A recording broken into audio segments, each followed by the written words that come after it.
네. 이게 제가 한 시간을 딜레이 시켜놔갖고 죄송합니다. 하여튼 뭐 빨리 해보겠습니다. 네. 이번 시간은요, 네, 그리스도의 중보, 예수 그리스도의 중보라고 해서 이제 예수 그리스도의 현재 사역, 지금 현재 하고 계시는 사역을 말하고 있습니다. 여기 도표로 보시면 좋을 것 같아서 제가 이렇게 도표를 보여드리는데요. 여기 보시면 영원 전부터 영원까지 계시는 주님이신데, 그 주님께서 이 땅에 오셔서 십자가에서 죽으시고 승천하신 이후에 다시 오실 때까지, 재림하실 때까지 주님께서 현재 어떤 일을 하고 계시냐는 것이죠. 하늘에서 어떤 일을 하고 계시냐. 이게 지금 우리들하고 지금 관계되어 있는 가장 중요한 일입니다. 근데 그 일에 대한 한마디로 말하면 무슨 일을 하고 계시다고요? 예, 대제사장 사역을 하고 계시다는 것입니다. 대제사장으로서의 사역을 하고 계시다. 예, 그래서 우리가 대제사장에서 일단 알아보면요, 이와 같이 대제사장의 의복에 대해서 알아보면 이렇게 나와 있습니다. 출애굽기 28장에 이제 설명이 나와 있는데요, 대제사장은 이렇게 옷을 입어야 합니다. 이게 머리에 이제 관을 쓰고요, 세마포 관을 쓰고 그 앞에 정금으로 만든 이 패를 붙였습니다.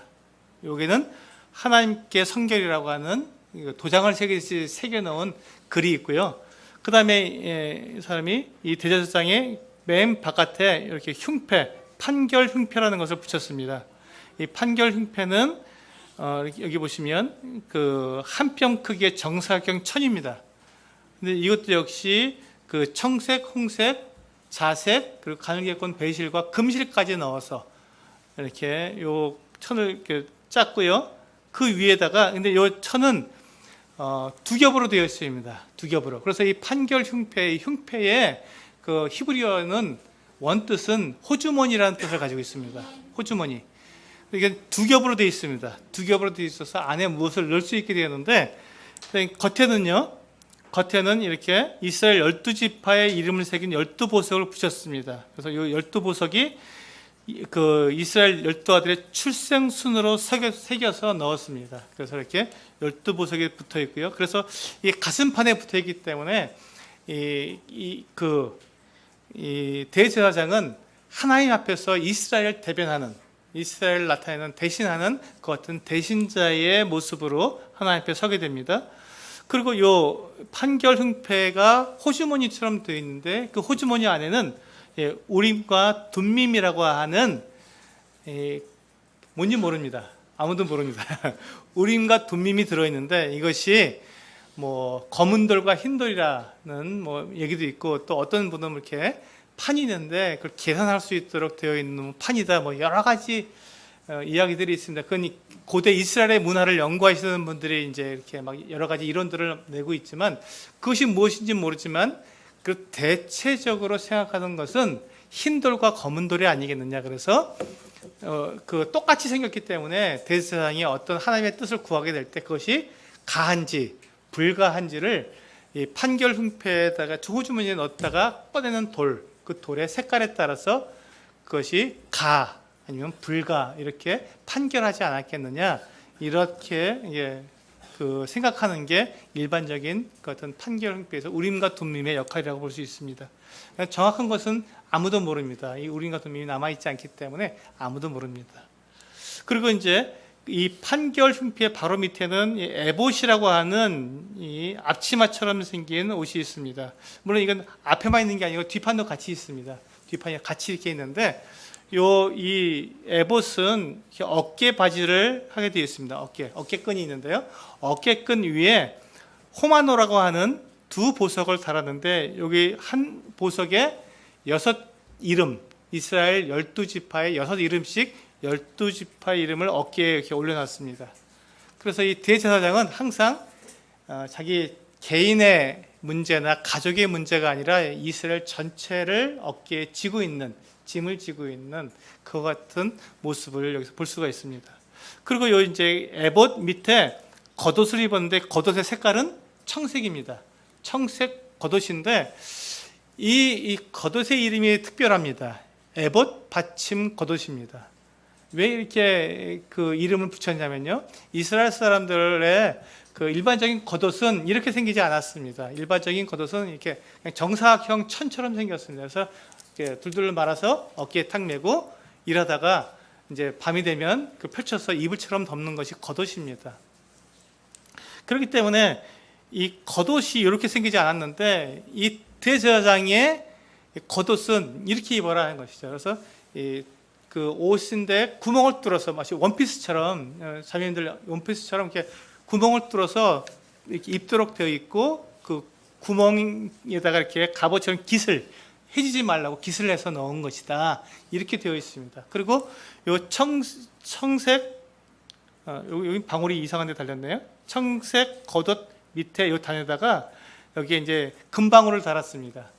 그래서 이 대제사장이 이 옷을 입게 되면은 움직이면은 금방울 소리가 나겠죠. 금방울 소리가 나도록 되어 있습니다. 그리고 이 대제사장은 이 겉옷 밑에 세마포, 마옷이죠, 마옷. 통풍이 잘 되는 마로 된 이 속옷을 입었습니다. 근데 이스라엘 사람들이 주로 활동하는 건 이 속옷이에요. 이게 한 벌 입고 지냅니다. 겉옷은 이제 이렇게 멀리 나갈 때 겉옷을 가지고 나가고 그냥 일반적으로는 이 옷 한 벌을 입고 있는 거예요. 이렇게 더우니까. 그런데 이 대제사장은요, 요 속옷 안에다가 네일을 입어야 했습니다. 속바지를. 그래서 이 제사장과 함께, 대제사장뿐만 아니라 제사장도 함께 이 성막에서 일을 할 때 혹시 하체가 드러나지 않도록 속바지를 이 허리에서부터 넓적다리에 이르는 세마포 바지를 해서 입어라, 속바지를 해 입어라 이렇게 되어 있습니다. 그래서 하나님께서는 이제 그 제사장들의 이 거룩함, 특히 이 성적인 거룩함에 대해서 대단히 중요하게 여기셨던 것을 볼 수가 있습니다. 그러니까 이 대제사장이 이것을 다 입고 이렇게 다 차리고 일을 하면 그 중동 이스라엘 땅에서 이것을 다 입고 일하면 어떨까요? 굉장히 힘들겠죠. 그러니까 대제사장이라고 쉬운 건 아닙니다. 어떤 이런 의복을 입고 있는데 이것을 통해서 우리는 이 대제사장이 하나님 앞에서 이스라엘에 대한 책임을 지고 있다는 것을 우리는 알 수가 있습니다. 대제사장이 가지고 있는 이 겉옷만 입고 있는 이 옷만 보더라도 이 대제사장은 중보자 역할을 하고 있다는 것을 알 수가 있습니다. 중보자, 하나님 앞에서. 왜냐하면 이 대제사장이 금으로부터 해서 여기까지 금으로 다 덮여 있습니다. 금은 하나님의 거룩을 나타내거든요. 그래서 이 에봇에도 금실이 들어가 있습니다. 그리고 이 보석을 물릴 때는 금태로 들렸고요. 그래서 금이 다 들어가 있어서 이 대제사장은 하나님 앞에 서는 사람, 하나님 앞에 설 수 있는 사람이에요. 하나님 앞에 설 수 있는 유일한 사람입니다. 그리고 그가 이 흉패와 어깨에다가 이스라엘 12지파의 이름을 가지고 있다는 것은 이스라엘 백성들 앞에, 하나님 앞에서 그 이스라엘 백성들을 대신하는 것이죠. 그러니까 그는 하나님과 이스라엘 백성 사이에서 중보자 역할을 하는 것입니다. 대제사장의 역할은 여튼 중보자 역할이라고 보시면 됩니다. 여기 보시면 대제사장의 직무가 나와 있죠. 대제사장은 사람들을 위하여 하나님께 속한 일에 세움을 받은 자로서 1차적으로 매일 소제를 드린다 했습니다. 이 매일 드리는 소제는 상번제라고도 말을 합니다. 아침 9시에 오전 소제를 드리고요. 또 오후 3시에 저녁 소제를 드렸습니다. 가만 보시면 예수님의 죽으심과 같은 시간이죠. 오전 9시에 예수님께서 십자가에 달리셨고 오후 3시에 운명하셨기 때문에 아침 소제와 저녁 소제, 상번제고 딱 맞는 시간에 주님께서 운명하셨던, 십자가에 달리셨던 이것도 뭐 의미가 있다고 말할 수 있으면 의미가 있다고 볼 수 있습니다. 그래서 이제 이와 같이 상번제를 드리는 일은 매일매일, 이것은 하루도 쉬면 안 됩니다. 매일매일 상번제를 드려야 했는데 이것은 우리의 매일의 삶과 관련되어 있습니다. 우리의 매일의 삶 속에서 우리가 지을 수 있는 허물과 잘못과 실수와 죄를 하나님 앞에서 늘 이렇게 우리를 중보해 주시는 중보자의 역할을 볼 수가 있죠. 그리고 그 다음에 1년에 한 번, 특히 1년에 한 번 지성소에 들어간 대속주일은 대제사장이 가장 중요한 날이다. 근데 이 대제사장이 지성소에 들어갈 때는 세마포 옷을 입고 들어갑니다. 이게 이제 여기에 있죠. 지금 이 판결 흉패와 에봇과 청색 겉옷은 대제사장이 성소에서, 지성소 아니고 성소에서 일을 할 때는 이 옷을 입습니다. 그리고 백성들 앞에 나설 때도 이렇게 다 차려입습니다. 그런데 이 대제사장이 이 지성소에 들어가는 욤키프루, 이 대속죄일 때는 세마포 옷만, 속옷만 입고 들어가는 겁니다. 속바지를 입고 그다음에 겉에 속옷을 입고 그리고 들어가는 것입니다. 그러니까 이 대제사장이 대속죄일 때는요, 그가 일반 백성들하고 똑같은 모습인 거예요. 하나님 앞에서 겸손해야 하는 것이고, 그도 역시 죄에 대해서 자유로울 수 없는 사람인 것을 드러내주고 있죠.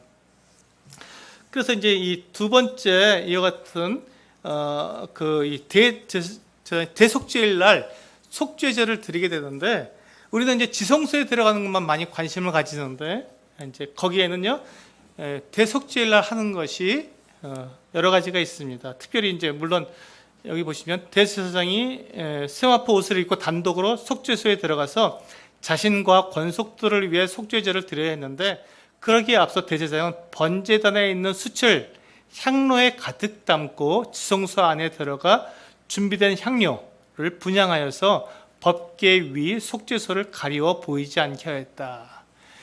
그럼 이 속죄소가 어딘지 아세요? 속죄소는요, 언약궤 여러분 아시죠?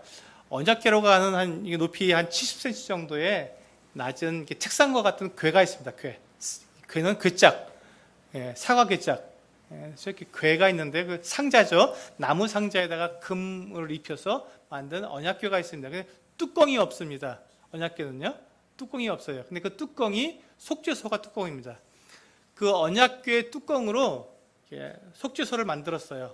그리고 그 위에 그룹이라고 하는, 히브리어로 케루빔이라고 하는 천사 둘을 만들어 놓은 것입니다. 이걸 금으로 쳐서 만들었어요. 한 덩어리로. 그래서 그것을 이게 지금 이게 언약궤 궤라면요, 이 뚜껑으로 이렇게 딱 얹어 놓은 거예요. 여기에 이렇게 천사 둘이 이렇게 날개를 펴고 이렇게 내려다보고 있습니다. 이 자리가 속죄소입니다. 이게 속죄소, 죄를 용서해 주시는 곳이기도 하지만 또 다른 말로는 시은좌라고 합니다. 보일 시자, 은혜 은자. 그래서 은혜가 나타나는 자리. 그래서 여기에 피를 뿌리게 되면 하나님의 은혜가 나타나는 것이죠. 그래서 이 시은좌, 속죄소 밑에 뭐가 있죠? 언약궤가 있잖아요. 언약궤 속에 뭐가 들어있죠? 십계명이 들어있습니다. 십계명. 그 십계명을 덮고 그 위에 피를 뿌려서 율법을 가려버리는 이와 같은 자리가 속죄소입니다. 그러니까 율법의 행위로는 은혜를 우리가 이렇게 될 수 없는데, 그 율법을 덮고 그 위에 피를 뿌려서 율법을 이기는, 율법을 넘어서는 것 같은 은혜가 나타나는 자리가 시은좌, 이 자리가 되는 것이죠. 그래서 이 시은좌가 지성소에 들어있고요, 지성소에서 들어가고 하지만 그뿐만 아니라 대제사장은 다시 지성소에 들어가 속죄물인 숫송아지의 피를 먼저 속죄소 동편 손가락으로 그 동편에다가 손가락으로 그 피를 뿌립니다. 그리고 또 속죄소 앞에 7번 뿌렸습니다. 자, 첫 번째 피를 뿌린 것은 지성소를 위한 것이었고, 두 번째 7번 뿌린 것은 대제사장 자신의 속죄를 위해서 뿌린 것이다 하고, 지금 그 대제사장이 숫송아지의 피로 지성소에 들어가서 정결하게 했습니다. 피로써. 그 다음에 나와서 두 번째 제사를 드립니다. 두 번째 제물을 드리는 거죠. 첫 번째는 숫송아지를 드렸죠. 두 번째는 두 마리의 염소가 드려졌는데, 두 마리 중에서 한 염소는 제물로 드립니다. 그래서 똑같이 요 염소의 피를 가지고 세 번째로 지성소에 들어가 그 피를 숫송아지처럼 속죄소 위에와 아래에 뿌렸으며, 다른 한 염소, 두 마리 염소 중에 다른 한 염소는 아사셀 염소라고 합니다. 이 정확한 뜻은 잘 모르는데요, 이게 아사셀 염소라고 불렀는데, 이 아사셀 염소에다가 대제사장이 안수를 하면서 이스라엘 백성들의 모든 죄를 그 아사셀 염소에게다 전가시킵니다. 그래서 이 염소를 광야에다가 놓아서 쫓아버리는 거예요. 그럼 이 광야에 나간 염소가 어떻게 됩니까? 가다가 낭떠러지에 떨어 죽든지 뭐 어떻게 죽겠죠. 그렇게 해서 이스라엘의 죄가 사해졌다라고, 멀리 떠나보냈다라고 말을 합니다. 그래서 그렇게 한 다음, 이때 비로소 대제사장은 지성소에 들어갈 때 입었던 그 세마포를 벗고 나와서 자기 옷을 다시 입게 됩니다.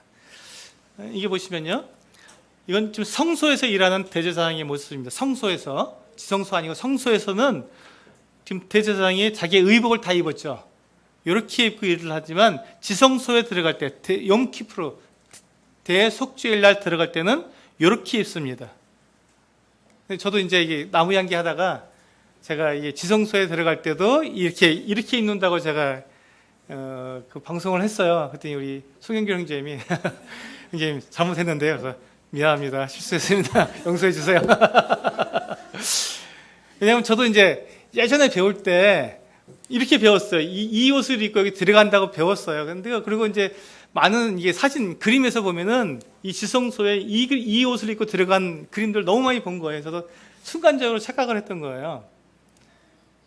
그래서 저도 레위기 16장을 공부하면서 이렇게 다 배웠거든요. 이렇게 입는다고. 근데 그걸 방송 원고를 쓸 때 순간적으로 착각을 해갖고 그렇게 방송을 하고 나는데 이제 성기룡 형제님 잘못됐는데 제가 그래서 이실직고를 합니다. 여러분들 앞에서 실수를 저도 많이 합니다. 방송할 때 보면 저도요. 네. 그래서 제가 이 사진을 일부러 갖고 온 이유가 뭐냐면 구분해서 여러분 보셔서 저와 같은 실수를 하지 말도록 정확하게 여러분들 각인시키기 위해서 지성소에 들어갈 때는 이렇게 세마포 옷을 입습니다. 흰 옷을 입고 들어갑니다. 자, 이렇게 해서 우리가 대제사장이 어떤 일을 하는지 알게 되었는데, 그렇다면 이것을 우리가 아는 이유가 뭐냐면 예수 그리스도께서 지금 무슨 일을 하고 계시냐면 대제사장의 역할을 하고 계시다는데, 여기에서 우리가 유추할 수 있지 않느냐는 것이죠. 이 예수 그리스도께서 현재 사역은 대제사장직이다, 즉 중보 사역이다 했는데 그것이 어떤 일이냐 하는 것들을 우리는 여기서 이제 유추할 수 있습니다. 그래서 예수 그리스도께서 대제사장직을 수행하고 있다는 내용은요, 히브리서에서 대표적으로 나와 있습니다. 히브리서를 제가 그 신구약 성경 중에 제일 좋아하는 성경이 히브리서입니다. 이게 잘 알지 못했을 때도 히브리서를 읽다 보면은 주님께서 우리에게 정말 이렇게 중보자로서 역할하시는 것이 저에게 너무너무 위로가 많이 됐어요. 힘들 때, 어려울 때 히브리서를 읽으면 저는 힘이 났거든요. 특히 이제 믿음의 장 11장을 읽게 되면 뭐 별일을 당해도 믿음을 변치 않고 목숨을 내놓고 가는 이 믿음의 위인들을 봤을 때, 그래, 나도 뭐 우리의 믿음의 위인들도 이런 일을 당했는데 내가 당하는 게 당연하지, 나 같은 사람이면, 이렇게 생각하면서 위로를 많이 받아서 히브리서를 참 좋아했는데, 제가 나중에 이제 히브리서를 공부하다 보니까 이렇게 아주 굉장히 놀라운 의미가 들어있더라고요. 히브리서는 예수 그리스도의 현재 사역, 대제사장직을 가장 정확하게 우리에게 이야기해주고 있는 아름다운 성경입니다. 여러분 꼭 히브리서를 백독하시기 바랍니다. 100번 읽으면 여러분 그게 무슨 뜻인지 자연히 알게 될 거예요. 그래서 100번을 좀 읽어보시기 바랍니다. 정말 좋아요. 그래서 히브리서는 그래서 여기 보시면요, 이 예수 그리스도를 믿는 이 기독교 신앙이 구약보다 훨씬 뛰어나는 것을 말씀해주고 있는데요. 특별히 여기서 보시면 이제 예수 그리스도는 대제사장이신데 그것이 어디까지 거슬러 가냐면 아론이 아니라 멜기세덱으로 거슬러 올라간다라고 말합니다. 여기서 이제 예수님의 대제사장직이 구약 성경에서 나오는 이 성전의 대제사장보다 훨씬 뛰어나는 것을 말하고 있는데, 왜냐하면 멜기세덱은 누구였습니까? 아브라함, 이스라엘 나라의 시조인 아브라함에게서 11조를 받았고, 또 이 멜기세덱이 이 아브라함에게 축복을 한 아브라함보다 훨씬 뛰어난 하나님의 제사장이라고 나와 있거든요. 그리고 히브리서 7장에 보면 멜기세덱은 그리스도와 방불하다, 그리스도는 이렇게 방불하다고 나오면서 조상도 없고 아버지도 없고 어머니도 없고 이렇게 나와 있습니다. 그러면서 이 멜기세덱의 반차를 따라서 대제사장이 되셨다고 이제 이야기하고 있기 때문에 예수님의 이 제사장직은 이 구약 성경에 나타난 이 제사직보다 훨씬 뛰어난 것이다. 아브라함을 축복한 분이다. 아브라함이 11조를 바쳐야 됐던 그 같은 분이다라고 이야기하고 있습니다. 그래서 우리 정리해 놓은 것들을 좀 읽어보겠습니다. 예수 그리스도의 제사장직은요, 하나님 자신의 맹세에 기초한다. 하나님께서 이제 예수 그리스도께서 이제 영원한 대제사장이 되겠다고 맹세해 주신 부분이 있습니다. 그리고 두 번째, 예수의 제사장직은 영원한 그리스도의 중심을 두고 있기 때문에 영속적이다. 그리스도는 영원하시기 때문에 이 예수님의 대제사장직은 영원하다는 것이죠. 영속적이다. 끊어지지 않는다는 것입니다. 이게 왜 중요합니까? 우리는 연약하기 때문에 우리의 연약함과 실수와 잘못과 죄를 지을 때 그것을 하나님 앞에서 중보해 줄 중보자가 필요한 것이죠. 이것은 우리가 구원받는다 안 받는다 이 얘기를 하는 것이 아니라 하나님과의 사귐. 하나님께서 그렇게도 원하시는 게 뭐라고요? 사람들에게 가장 원하시는 게 사람들과 영원히 사귀는 거거든요. 교제를 나누기 원하시는데 그것이 끊어질까 봐 구원받은 성도들이 하나님과의 교제가 끊어질까 봐 예수님께서 지금도 일하고 계시는데, 예수님께서 만약에 대제사장이 약간 그 일을 멈추시게 된다면 어떻게 됩니까? 교제가 끊어지게 되잖아요.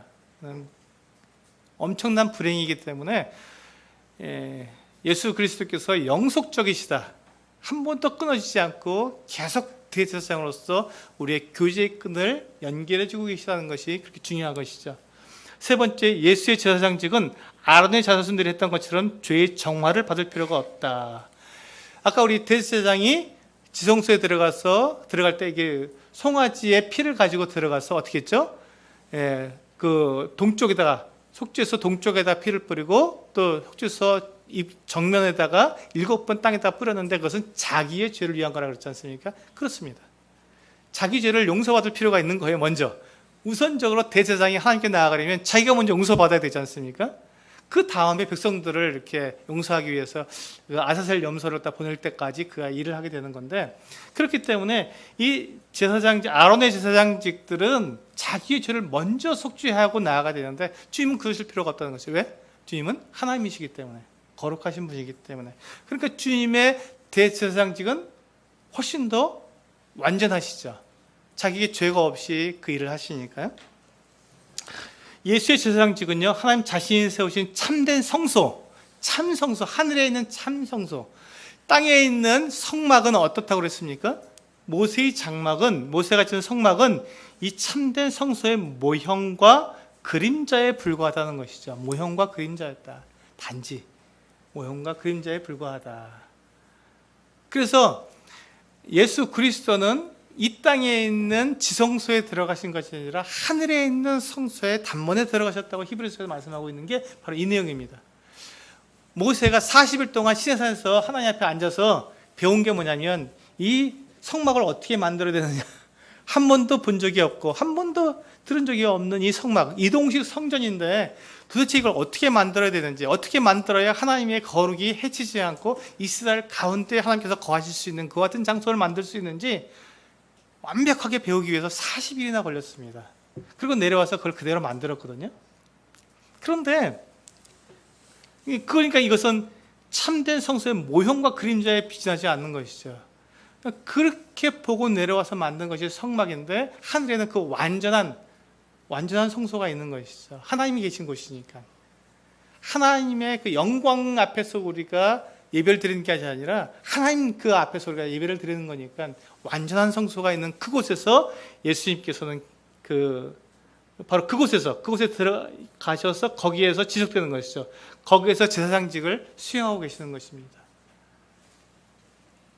그 다음에 다섯 번째, 예수의 제사장직은 하나님의 새 언약의 성취다. 이것도 같은 거고요. 예수의 제사장직으로 드리는 제사는 반복할 필요가 없고 단번에 드려졌다. 이게 우리에게 가장 소망이 되는 말씀이죠. 반복할 필요가 없다. 단번에 영원히 다 우리의 모든 죄를 다 완전하게 제물로 제사를 드리셔서 우리의 모든 죄를 다 용서하셨다는 것, 완전히 다 속죄가 되었다는 것. 그래서 다시는 제사 드릴 것이 없다고 히브리서에서 분명히 우리에게 선언하고 있지 않습니까? 그렇기 때문에 우리가 예수 그리스도를 믿을 때 우리는 영원한 구원이라고 말하는 것입니다. 우리의 구원은 영원하고 안전하다고 말하는 것이 바로 예수 그리스도의 대제사장이시기 때문에 가능한 것입니다. 그분 때문에, 그분의 피가 영원한 안전을 우리에게 주기 때문에 가능하다고 말을 하는 것이죠. 일곱 번째, 이 제사의 제물은 죄를 제거할 수 없는 황소와 염소의 피가 아니라 그리스도의 피로서 이 피를 통해 지신 자들은 거룩함을 얻는다. 그렇죠? 히브리서 10장에서 보면 이 피가 우리를 거룩하게 하는 것이 아니다. 다만 일시적으로 하나님께서 약속에 의해서 우리의 죄가 용서될 뿐이시지 이것이 완전히 우리의 죄를 다 할 수 없는 것이다. 그래서 예수 그리스도가 필요했다라고 말씀하고 있는, 바로 그 얘기를 하고 있는 것입니다. 8번에서 그 결과는 제사장 계급만이 아니라 모든 그리스도인들이 하나님께 온전하게 정상적으로 나아가게 된다는 것이다. 이게 이제 만인 제사장이죠. 여러분들이나 또 그 앞에서 이끄는 그 일꾼들이나 다 동일하게 누구든지, 이게 이제 카톨릭에서 이제 말하고 있는 게 제사장직을 말하고 있거든요. 사제들, 이런 사람들을 통해서 하나님께 나아가야 한다고 말을 하는데 그렇지 않다는 것이죠. 누구든지 다 나아갈 수 있습니다. 하나님께 나아갈 수 있습니다. 모든 그리스도인들이 하나님께 온전하게 정상적으로 나아가야 된다는 것입니다. 누구든지. 이 부분이 우리 모임에서 가장 강하게 우리가 말할 수 있는 그런 부분입니다. 만인 제사장. 우리 만찬 예배를 통해서 우리가 성도들이 누구든지 다 하나님께 직접 예배 드릴 수 있는 그와 같은 자격을 갖추고 있습니다. 9번, 예수의 제사장직으로 말미암는 약속들과 소망들은 하나님의 신실하심과 그리스도의 재림의 확실성에 의해 보장된다. 이게 바로 이제 재림에 의해서, 예수님께서 다시 오심에 의해서 우리가 바로 예수님께서 그렇게 우리를 갖다 완전하게 보호하시고 이끄시고 하나님 앞에서 우리를 환복시켜 주신다고 하는 내용이 재림에 의해서 완전하게 됩니다. 이건 다음 강해에서 이제 우리가 12강에서 우리가 보게 되는데요. 예수님께서 그 두 가지 모습으로 오십니다. 첫 번째는 공중까지 강림하시는 모습으로 재림하십니다. 거기에서 믿은 성도들을 끌어올리셔서 하나님 앞에 합당한 자로서 영원한 몸으로 우리를 갖다가 변화시켜 주셔서 영원히 그리스도와 함께 살게 하시거든요. 그것은 뭐냐면 바로 이와 같은 모습들, 우리의 생명이 영원한 생명을 가졌고 하나님과 함께 영원히 살 수 있으며 또한 우리의 모든 죄가 다 완전히 영원히 다 속죄되었다는 것들을 여기에서 분명히 재림에 의해서 이렇게 확실하게 우리에게 경험이 되는 것이죠. 그래서 재림이 우리가 소망하고 있는 가장 큰 소망이라는 것이 바로 그것 때문에 그렇습니다. 그 다음에 10번째, 그리스도의 제사장직으로 말미암은 완전한 용서는 우리의 사랑과 의의 역사를 위한 가장 고귀한 동기를 부여한다. 여기 보세요. 예수님께서 우리에게 베푸신 완전한 용서가 있습니다. 완전한 용서. 예수님께서 우리에게 베푸신 용서는요, 완전한 용서입니다. 일시적인 용서도 아니고 부분적인 용서도 아니고 완전한 용서를 해주셨습니다. 근데 여러분, 이게 사랑은 용서에 의해서 나타나는 행위입니다. 용서 때문에 사랑이 나타나게 되는 것이죠. 주님께서 이제 아까 우리 베다니에서 주님께서 시몬의 집에 있을 때 한 여인이 향유를 가지고 와서 예수님의 발에 붓습니다. 그때 시몬이 마음속에 생각을 합니다. 저가 정말 하나님의 사람이었다면, 선지자라면 지금 자기를 만지는 저 여인이 죄인인 것을 알았을 텐데, 그렇다면 저 죄인이 자기를 만지는 것을 금했을 텐데, 거절했을 텐데, 저 여인이 죄인이라는 것을 알지 못하고 그냥 내버려 두는 걸 보니 이 사람은 선지자가 아니구나, 하나님의 사람이 아니구나, 이렇게 시몬이 생각을 했습니다. 죄인이 만지는데 당연히 거절해야 된다고 생각했던 것이죠. 근데 주님은 그 시몬의 마음을 아시고, 시몬아, 내가 너에게 할 말이 있다, 그렇게 말씀하시면서 한 사람이 100데나리온을 빚을 졌고 한 사람은 얼마를 졌죠? 100데나리온. 예? 1만 달란트인가요? 예, 1만 달란트를 1만 달란트 맞나? 제가 왜 헷갈리지? 예, 하여튼 그렇습니다. 이렇게 졌는데 둘 다 탕감을 받았다. 그러면 누가 더 사랑하겠냐 할 때 많이 탕감을 받은 사람입니다. 용서가 크면 사랑도 큽니다. 내가 주님 앞에 받은 용서가 크면 주님을 사랑하는 게 더 큽니다. 주님은 우리를 용서할 때 어떻게 용서하셨습니까? 완전하게 용서하셨습니다. 완전하게. 그런데 우리가 느끼는 그 용서가 어떠냐에 따라 다른 것이, 이제는요, 주님은 우리를 완전하게 정말 1만 달란트 탕감해 준 것처럼 우리를 완전히 다 용서해 주셨는데, 내가 느끼는 용서의 크기가 어떠냐는 것이죠. 내가 느끼는 용서의 크기. 즉, 이 말은 내가 얼마나 큰 죄인이었는가를 자각했느냐 그렇지 않느냐에 따라 있습니다. 즉, 내가 나를 살폈느냐 살피지 않았느냐, 내가 예수 그리스도가 아니었으면 내가 당할 운명이 어떤 운명이었는지 내가 알지 못했다면 나는 그 용서를 가벼운 것으로 볼 것입니다.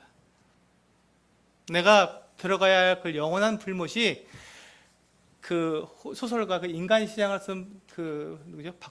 박봉신인가요? 네, 김홍신이에요. 김홍신이라는 사람은 나는 지옥에 가면 참 좋겠다. 왜냐하면 그것은 연탄 걱정하지 않아도 되니까, 따뜻하니까.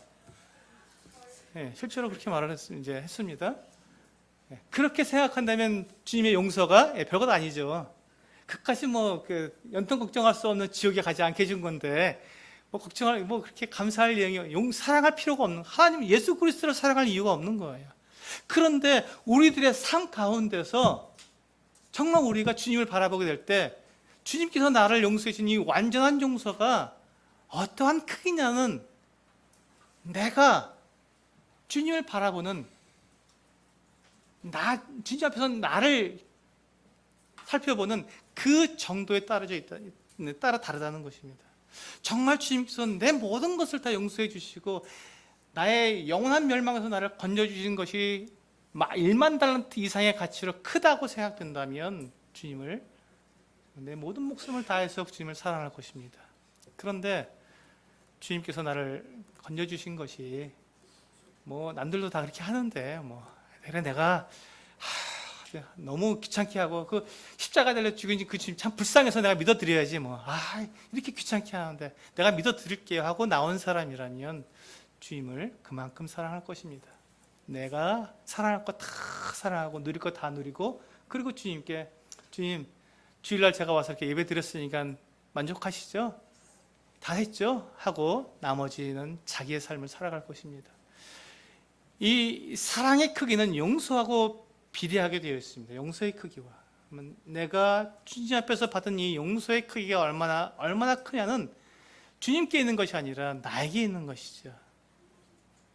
그것을 우리는 여기에서, 주님께서는 우리에게 완전한 용서를 하셨다는 것, 그것을 통해서 우리는 가장 주님을 사랑해서 주님을 섬길 수 있는 이 고귀한 동기가 여기서 나온다는 것입니다. 사랑해서 섬기는 동기. 이 여인이, 주님께서 말씀하셨을 때, 이 여인은 나를 사랑했기 때문에, 그의 모든 죄를 용서받았기 때문에, 그걸 알기 때문에 나를 이렇게 사랑한 것이라고 말씀해 주셨지 않습니까? 그 여인에게 내 모든 죄가 용서받았다고 말씀해 주셨지 않습니까? 11번, 하나님의 백성의 삶 가운데 예수의 제사장직의 효력은 그리스도의 중보 기도에 의해서 보증된다. 주님께서는 우리를 위해서 중보하고 계십니다. 중보 기도를 하고 계십니다. 이거에 대해서는 또 뒤에 나옵니다. 중보자에 대해서 한번 살펴보도록 하겠습니다. 중보자란 과연 무엇인가? 중보자는 여기 있습니다. 중보의 기능은 두 편 사이에 위치하여서 두 편 자신으로서는 기대할 수 없는 관계를 증진시키는 것이다. 중보의 직임을 필요로 하는 상황은 불화와 소외의 상태가 존재할 때 흔하며, 중보자는 화해의 효과를 불러일으킨다. 어려운 거 아닙니다. 그냥 중보자는 양편을 화해시키는 역할을 한다, 이 말입니다. 네. 그런데 여기서 이제 욥이 양측 사이에 손을 얹을 판결자가 없다라고 얘기하고 있는데, 이게 바로 그 말입니다. 욥이 지금 하나님과 지금 자기 친구들, 사람들 사이에 자기가 앉아서 네가 죄인이다 아니다 이 얘기를 계속 주고받고 있는데, 정말 하나님과 사람들 그 사이에서 욥을 갖다가 이렇게 화해시켜줄, 정말 이것이 어디에서 와서 누구의 문제인지를 이렇게 화해시켜줄, 중보할 수 있는, 타협시켜줄 이와 같은 중보자가 없다고 욥이 말하는 거거든요. 자, 그렇다면 이 중보자가 되기 위해서, 우리가 지금 말하고 있는 하나님과 우리 사람 사이의 중보자가 되기 위해서는 조건이 필요합니다. 그 조건이 어떤 조건이겠습니까? 첫 번째, 하나님과 친해야 됩니다. 하나님을 만날 수 있는 분이어야 됩니다. 하나님 앞에 언제든지 나갈 수 있는 그러한 존재야만 하나님 편에서 이렇게 손을 얹을 수 있습니다. 또 이 중보자도 사람 편에서도 마찬가지, 언제든지 사람과 함께 있을 수 있고 사람 편에 손을 얹을 수 있어야 됩니다. 자, 이 말은 무엇입니까? 사람 중에서 어떠한 위인이라도 하나님 앞에 그가 마음대로 나아갈 수 있는 사람이 있습니까? 단 한 사람도 없습니다. 단 한 사람도 없습니다. 대제사장도 아무 때나 자유롭게 나아가지 못했고 1년에 단 한 차례 대속죄일에만 겨우 피를 가지고 그가 들어갈 수 있을 수밖에 없었습니다. 그 외에 그 아무도 하나님 앞에 나아갈 수가 없었습니다. 그렇다면 하나님 앞에 자유자재로 들어가서 중보할 수 있는 분이라면 그분은 하나님이셔야 했죠. 그래서 그분은 하나님이셔야 했습니다. 그럼 그분이 또 사람하고 사람의 문제와 사람의 그런 같은 것들을 사람과 함께 사람의 문제를 갖고 이렇게 나누려면 사람이 되셔야 되지 않습니까? 그러니까 예수 그리스도밖에 없는 것입니다. 예수 그리스도께서 완전한 사람이시요 완전한 하나님이시기 때문에 그분 외에는 중보자가 될 분이 없는 거예요. 누가 완전한 사람이자 완전한 하나님이 그 누가 이 세상에 누가 있습니까? 아무도 없거든요. 아무도 없습니다. 그래서 유일한 중보자는 예수 그리스도 그분밖에 없는 것입니다.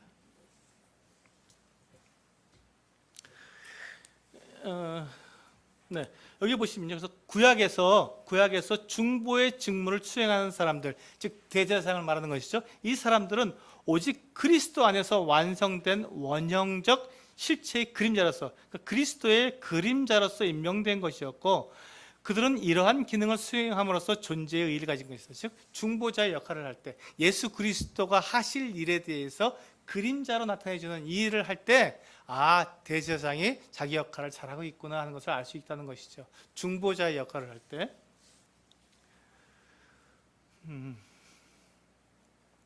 그렇기 때문에 그리스도는 하나님과 인간 사이에 있는 단 한 분의 중보이십니다. 디모데전서 2장 5절에 나와 있죠. 하나님과 사람 사이의 중보도 한 분이시니 곧 사람이신 예수 그리스도라고 분명히 나와 있습니다. 이게 디모데전서 2장 5절이죠. 그 밖의 다른 사람에게 이 대권, 이 엄청난 권한을 주는 것은 성경에 명시된 주장을 부인하는 것일 뿐만 아니라 그리스도께 속해 있는 그 독특한 영광을 심각하게 훼손하는 것이다. 그렇습니다. 그러니까 우리가 이제 카톨릭에서 마리아를 중보자라고 소개합니다. 마리아를. 그게 잘못된 것이 바로 여기에 있습니다. 마리아가 중보자가 될 수 없는 이유가 뭐죠? 마리아는 하나님일 수 없기 때문에 그렇습니다. 그리고 또한 많은 성인들에게 기도하라고 합니다. 그들 성인들이 중보자가 될 수 있기 때문에 성인들에게 기도하라고 합니다. 그것도 역시 잘못됐죠. 성인들이 결코 하나님께 나아갈 수 없기 때문에 그렇습니다. 그들은 사람이기 때문에 100% 사람이기 때문에.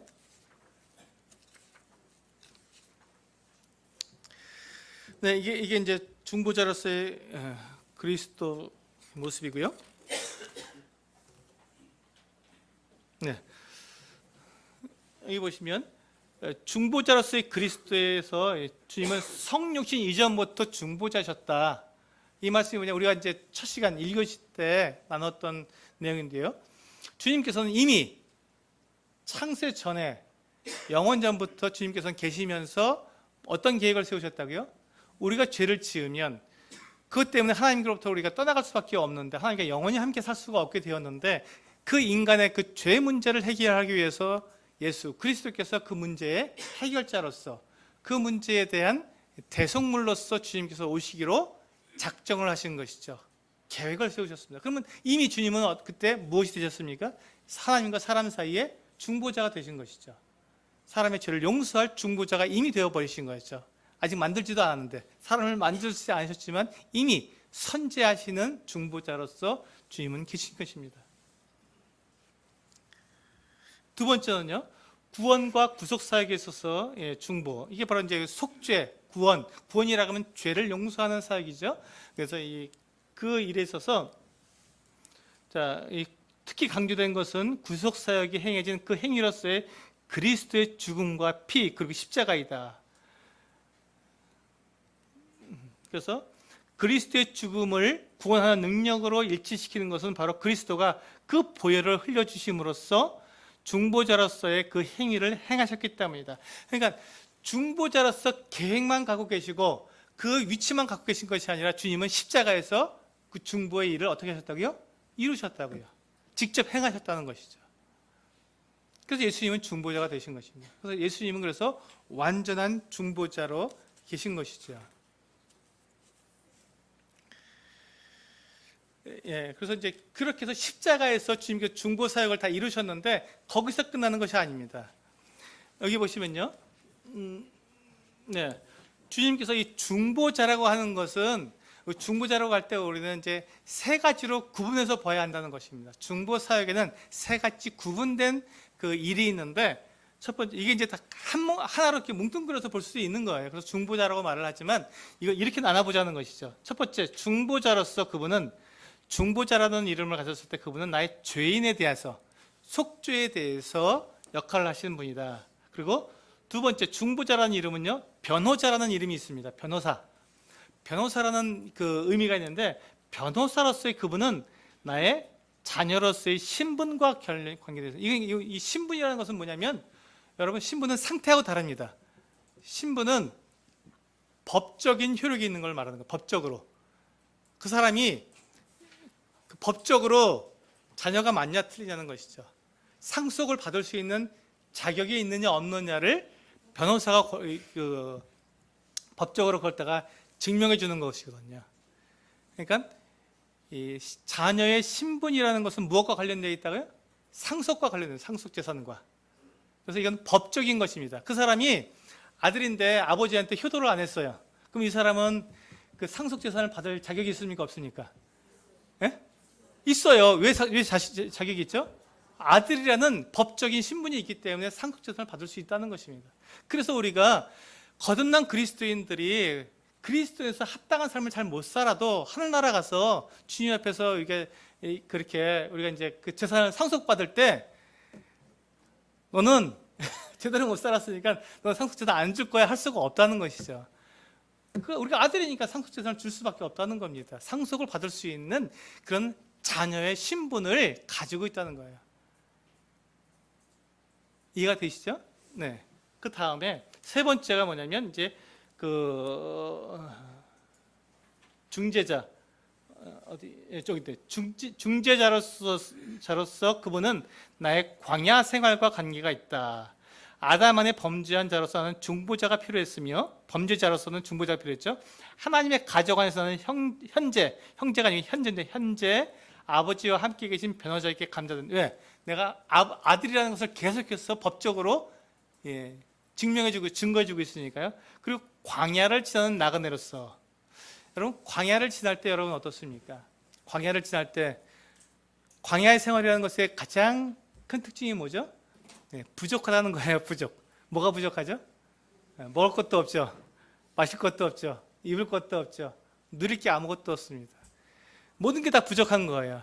그리고 위험하죠. 그때 누가 필요하다고요? 중재자가 필요하다는 것입니다. 그때 그분이 나의 모든 필요한 것들을 다 공급해 주실 뿐만 아니라 나를 보호해 주시고 나를 어디로 갈지 모르는 광야에서 방향도 잃어버립니다. 방향까지도 인도해 주시는 그 중재자로서 나의 광야 생활에 필요한 분이 바로 이 중재자로서의 중보자가 필요하다는 것이죠.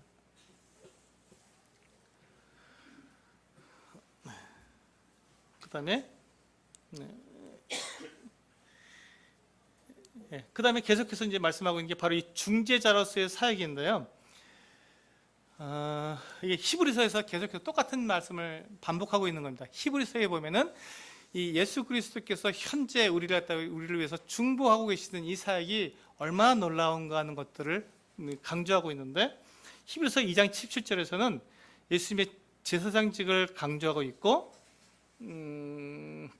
그래서 우리가 그분의 이 피를 통해서 하나님의 존전에서 우리의 문제를 효과적으로 변호하신다. 그리고 우리에게 그분 안에 온전한 지위 지위는 뭐죠? 신분이죠. 변호사로서의 그분의 역할을 말씀하고 있는 것입니다. 지금 우리가 그래서 이 땅에 살아가면서 우리가 실수하고 잘못해도 우리가 회복될 수 있는 거, 용서받을 수 있는 그 이유는 우리의 법적 신분 때문에 그렇습니다. 예수 그리스도께서 십자가에서 그 피를 흘려서 하나님과 우리 사이에서 법적으로 우리를 자녀로 입양해 버렸기 때문에 더 이상 우리가 하나님의 자녀의 신분을 잃어버릴 수가 없는 것이죠. 이미 입양이 되어버렸기 때문에. 그 법적 신분 때문에 우리가 그리스도 안에서 성도로서 살아가는 과정 가운데서 어떠한 잘못을 범해도 그것을 용서할 수밖에 없는 것이 바로 거기에 있습니다. 그래서 우리 성도들 사이에 우리 갈등이 있을 수 있습니다. 근데 그 갈등을 우리가 용서해야 되는 이유가 뭐죠? 그가 아들이기 때문에 그렇습니다. 그가 딸이기 때문에 그런 거예요. 형제 자매이기 때문에 그렇습니다. 다른 것 때문에 그를 용서하는 것이 아니라 형제 자매이기 때문에 용서하는 거예요. 법적으로 그와는 나는 영원히 헤어질 수 없는 형제 자매이기 때문에 용서하는 거예요.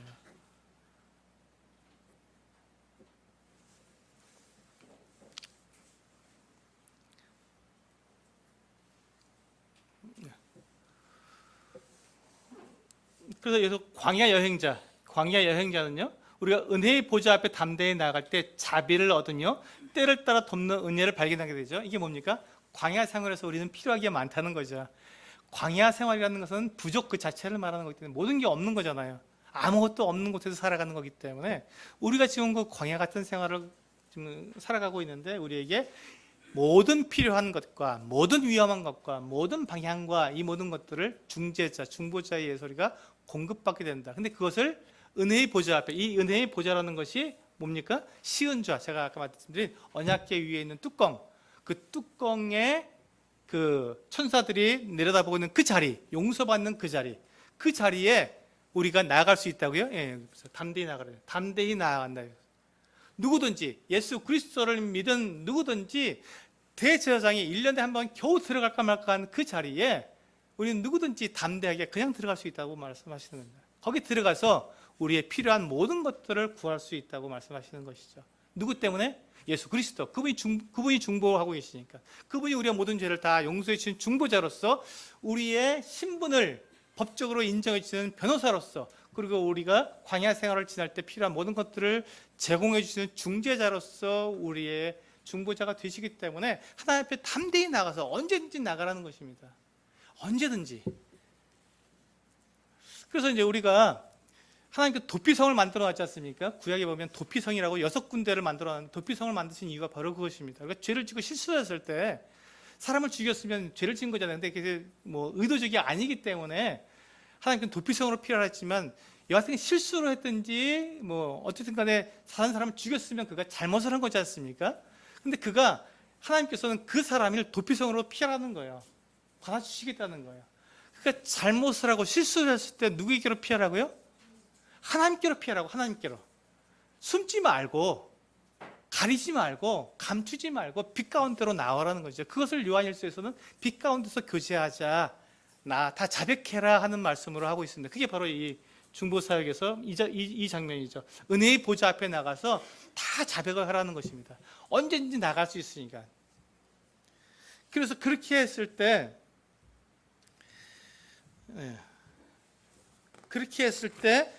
맨 마지막 이게 바로 그 내용입니다. 요한일서 1장 9절에서 같이 읽어보시겠습니다. 시작. 만일 우리가 우리 죄를 자백하면 그는 미쁘시고 의로우사 우리 죄를 사하시며 우리를 모든 불의에서 깨끗하게 하실 것이요. 여기 보시면 우리가 숨지 않고 하나님 앞으로 나아갔을 때, 은혜의 보좌 앞에 담대히 나아갔을 때 무엇을 가진 채로? 죄와 잘못과 실수와 연약함을 가진 채로 어디로 나아가라고요? 은혜의 보좌 앞에, 시은좌, 이 언약궤 뚜껑인 시은좌 앞에 나아가라는 것입니다. 거기는 하나님의 임재가 계신 그곳에 나아가라는 것이에요. 나아갔을 때 어떻게 한다고요? 만약 우리가 우리 죄를 자백하면, 거기에 나가서 우리 죄를 자백하게 되면 그는, 하나님은 미쁘시고 믿음직하시고 우리가 믿을만 하신 분이라는 거예요. 절대로 배반하지 않으신다는 분이시죠. 의로우사 우리의 죄를 어떻게 하신다고요? 사하신다. 여기서 끝난 게 아닙니다. 우리의 죄를 사하실 뿐만 아니라 그 다음에 어떻게 하신다. 이게 중요합니다. 그 다음 것. 우리를 모든 불의에서 깨끗하게 하신다는 것. 우리를 모든 불의에서 깨끗하게 하셨다는 것입니다. 우리가 하나님 앞에 나아가서 시은좌에 나아가서 은혜의 보좌 앞에 나가서 우리의 모든 것을 자백했을 때 주님은 우리를 용서하여 주시는 것이 아니라 우리를 죄에서만 아니라 모든 불의에서 우리를 깨끗하게 해주신다는 것입니다. 이것이 하나님의 약속입니다. 이것이 하나님의 은혜고요. 그래서 우리가 여기에 나아갔을 때 우리가 받는 이것 바로 이 일을 주님께서 지금 중보자가 되셔서 하나님 앞에서 당신께서 갈보리에서 흘리신 그 피를 증거로 내어놓으시고 예수 그리스도께서 사람의 몸을 입으시고 하나님 보좌 우편에 앉아 계시기 때문에 그 중보의 역할을 하실 수 있는 것이죠. 그래서 우리가 이 땅을 지나면서 우리가 정말 담대하게 하나님 앞에 뻔뻔하게 나아갈 수 있는 이유입니다. 담대하다는 말은요, 바꿔서 말하면 뻔뻔하다는 말입니다. 우리가 매주일 주의 만찬 앞에 나올 때 우리는 뻔뻔해야 합니다. 아, 내가 죄를 졌으니까 나 만찬 못 드릴래. 여러분, 그건 뻔뻔한 거 아닙니다. 주님은 그걸 원하시는 게 아니십니다. 내가 죄를 지었으면 그걸 어떻게 하라고요? 자백하고 나오라고요. 죄를 가진 채로 나와서 그냥 뻔뻔하게 뛰지 마시고 그 말이 아니라 자백을 먼저 하라는 것이죠. 빛 가운데 나 자백을 하고 주님 앞에 용서를 구하고, 그러면 주님은 어떻게 하신다고요? 모든 죄를 사하시고 우리를 모든 불의에서 깨끗하게 하신다고 약속하셨으니까 깨끗함을 입은 상태로 주의 몸과 피에 참여하라는 것이죠. 우리는 뻔뻔할 필요가 있습니다. 그런데 그 뻔뻔함이 어떤 뻔뻔함이냐면 용서받는 뻔뻔함이지 죄를 뭉개는 뻔뻔함이 아닙니다. 죄를 우리가 뭉개라고 제가 말씀드린 게 아닙니다. 죄는 뭉개는 게 아니라 숨기고 가리고 감추는 것이 뻔뻔함이 아니고요. 그것은 죄죠. 그건 악한 것이죠. 하나님께 빛 가운데 나와서 자백을 하라는 것입니다. 다 아뢰고, 만약에 우리가 다른 사람에게 죄를 지은 것이 있다면 그 사람이 와서 화해를 해야죠.